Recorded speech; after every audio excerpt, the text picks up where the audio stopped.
محمد بن مسنہ اور ابو بکر بن خلاد نے کہا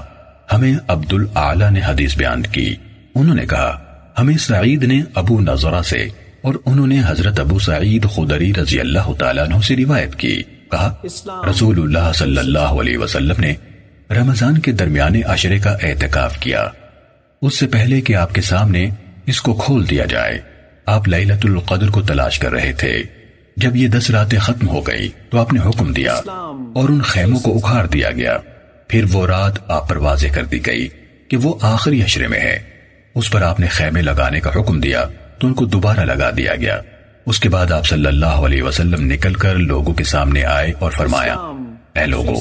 مجھ پر لیلۃ القدر واضح کر دی گئی اور میں تم کو اس کے بارے میں بتانے کے لیے نکلا تو 2 آدمی ایک دوسرے پر اپنے حق کا دعویٰ کرتے ہوئے آئے، ان کے ساتھ شیطان تھا، اس پر وہ مجھے بھلا دی گئی،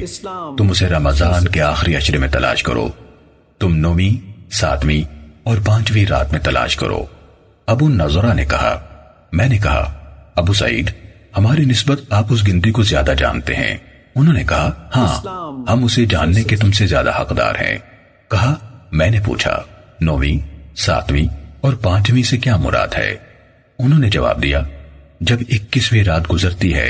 تو وہی رات جس کے بعد 22ویں آتی ہے وہ 9ویں ہے، اور جب 23ویں رات گزرتی ہے تو وہی جس کے بعد آخر سے گنتے ہوئے 7ویں رات آتی ہے 7ویں ہے، اس کے بعد جب 25ویں رات گزرتی ہے تو وہی جس کے بعد 5ویں رات آتی ہے 5ویں ہے۔ ابن خلاد نے ایک دوسرے پر حق کا دعویٰ کرتے ہوئے کی جگہ آپس میں جھگڑا کرتے ہوئے کہا۔ صحیح مسلم